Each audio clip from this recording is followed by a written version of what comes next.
Focus. Focus. What is focus?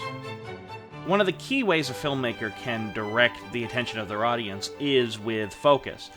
Whatever is in focus is what we should be looking at. It's what drives the scene. It's what catches the audience's attention, both visually, more than any other method out there.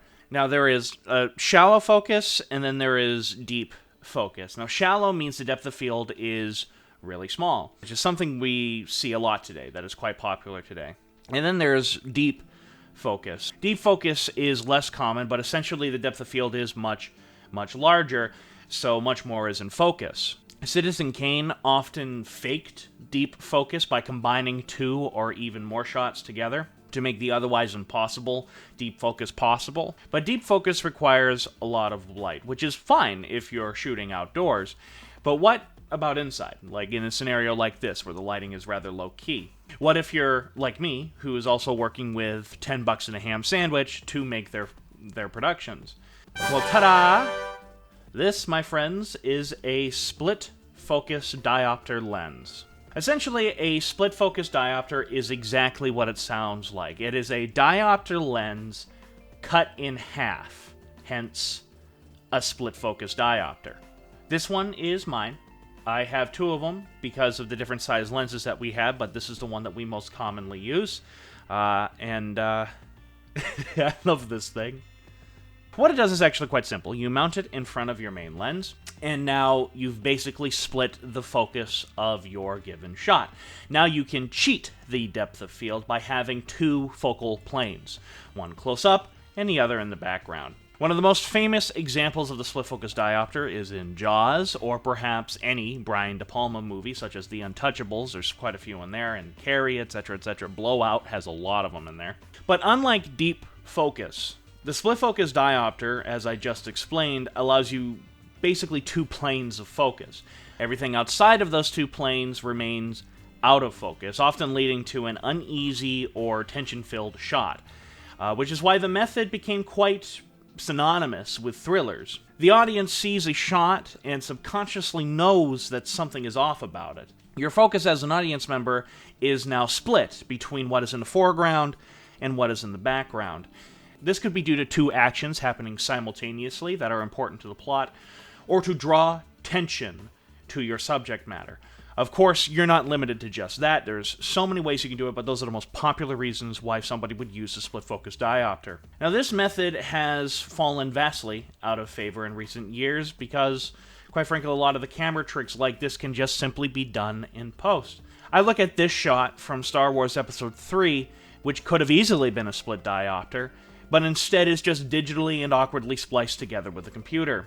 The split diopter saw its popularity peak in the 1970s with directors like Brian De Palma. He used to split focus constantly throughout his career. However, to me, the most radical example of a director and cinematographer using a split focus diopter to great effect is Robert Wise and DP Richard Klein. Both the Andromeda Strain and Star Trek The Motion Picture use split focus diopters constantly, and perhaps more than any other films ever made.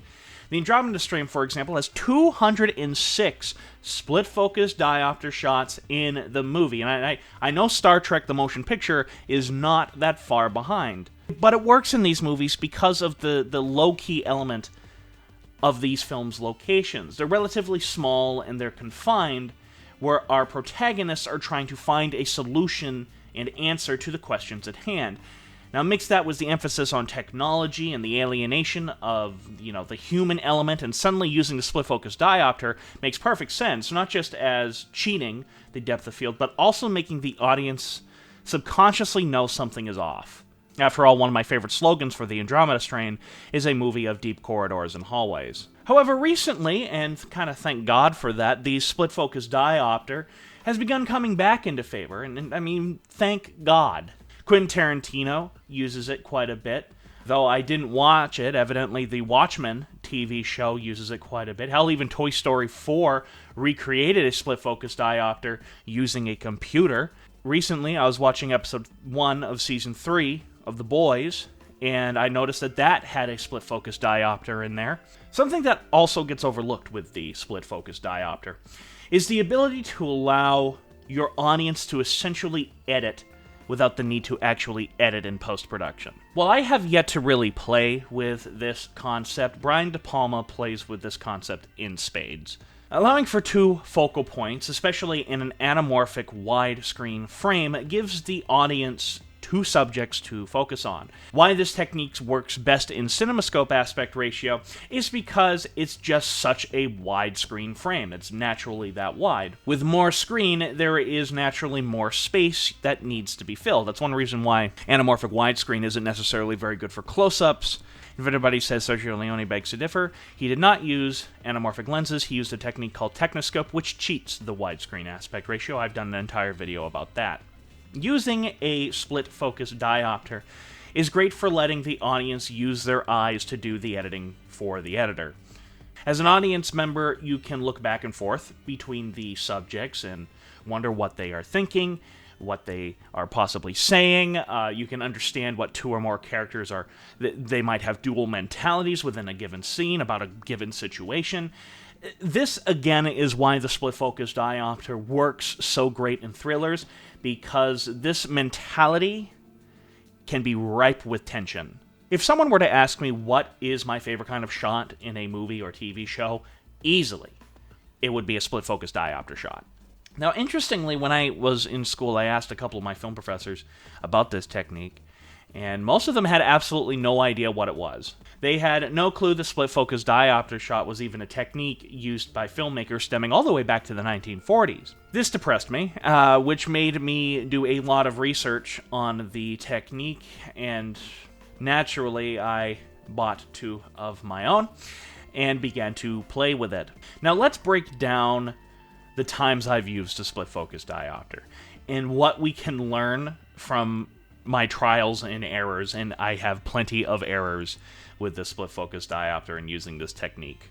This is in no way blowing my own trumpet, far from it, and I want to go more into why some of my experimentations with the split focus diopter within my stuff both works and also fails miserably.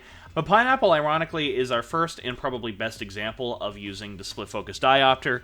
Admittedly, we used it a little too much. See, right now you have our friend Keith here. He is in focus, and then my friend Mark is also in focus here. And you can see where the split is. Now, the director of photography on this, James Frasca, you can see that he tried to hide the line right here.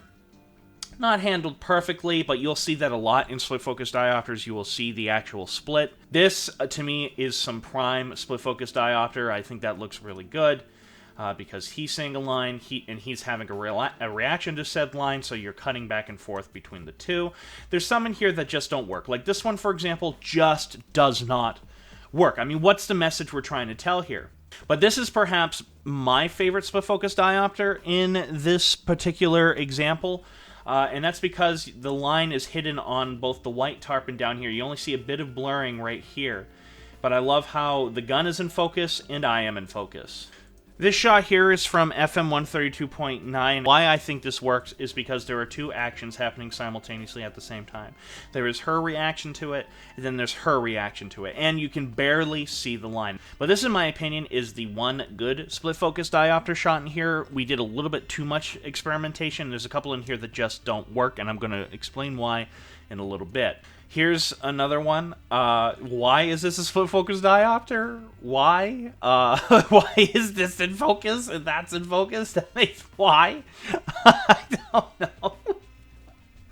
Like, what does this add to the story? You know, that's the key that I want to take out. If you're going to use a split focus diopter, it should add to the story. What the hell does this add? This one. Why is that a split focus diopter?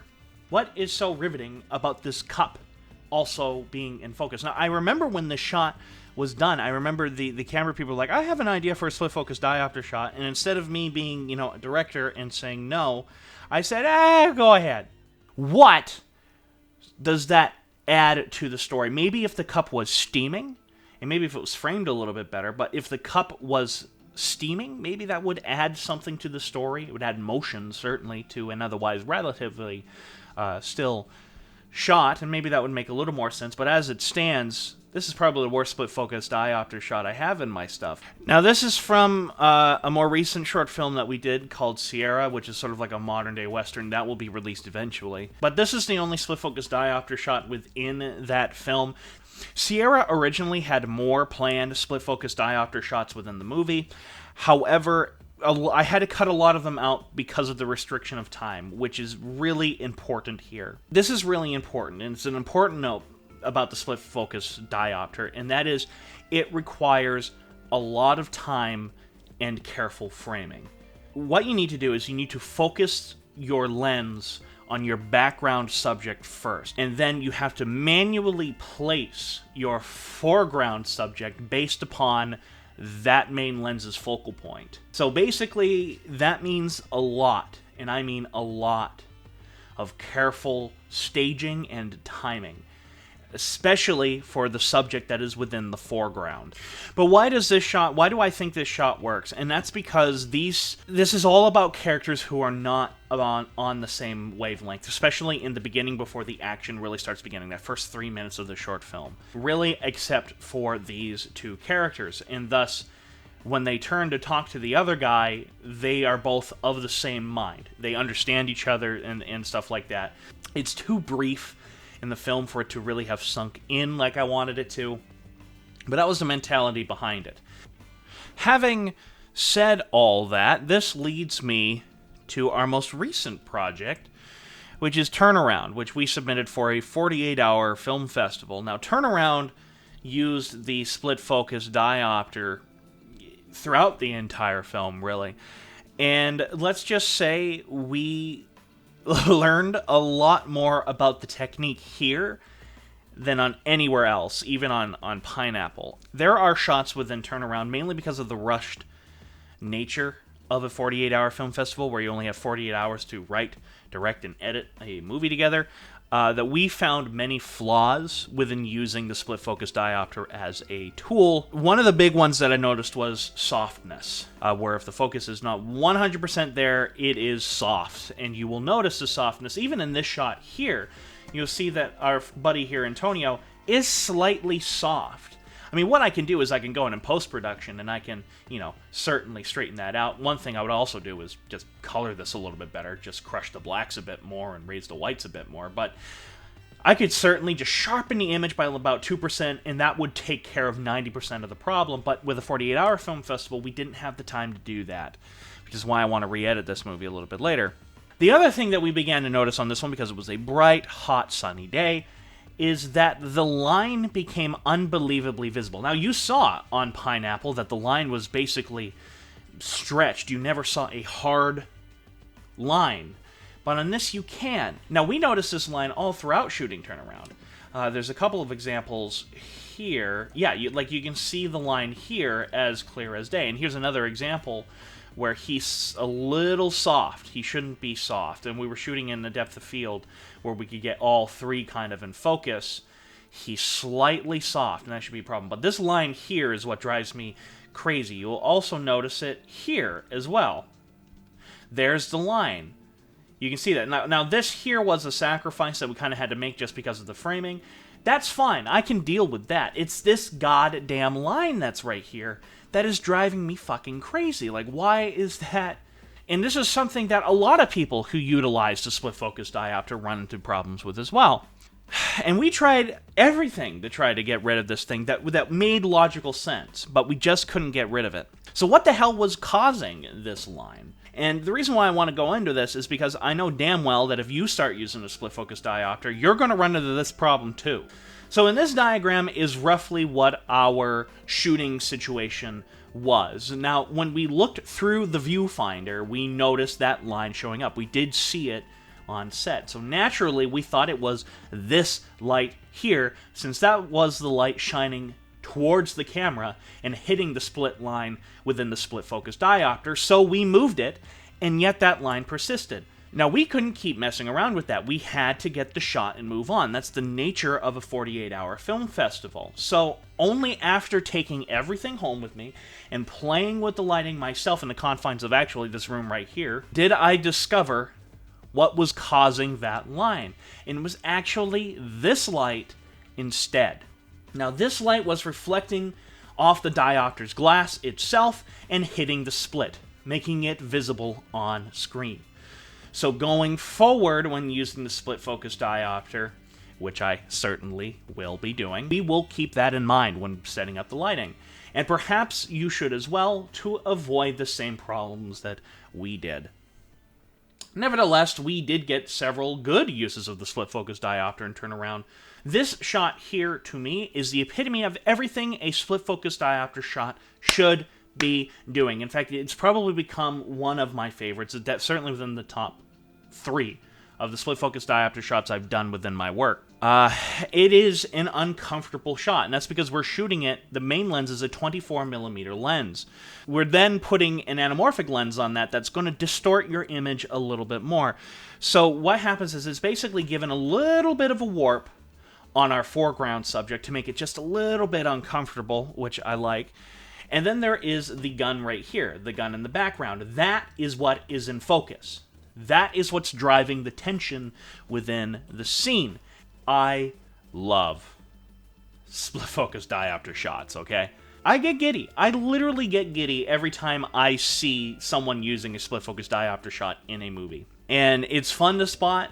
I love the technique, and I love seeing how filmmakers use the split focus diopter within their projects. And there's tons of ways you can do that. You can get some really creative shots. I've seen it used in music videos where nothing is in focus, but it creates this weird sort of bokeh effect if you swirl it around in the lens. It looks really cool. There's more than one way to skin a cat. Maybe you can start using this on your projects, and it's an extremely cheap technique. Like my split, this one here, only cost me $20 from B&H, so $40 for the two. It's a really innovative little tool. I highly recommend it. In the least, it can certainly add a distinctive look to your film to make it stand out from the others. I mean, everybody started looking at my films and said, how do you know it's an Atom film? There's a split focus diopter shot in it. That was one of the things that made me stand out from all the others. I also want you to embrace the utter simplicity of the concept, but also further your creativity when it comes to your storytelling. So I hope you enjoyed. I hope you found this kind of educational. I fucking love these shots, guys. I really do, and I wanted to talk about them, so thus I've made a video about it. So on today's video, we're talking about what is the split focus diopter and why you should use it. And in the end, this is Adam Noyce of AN Productions saying, happy shooting.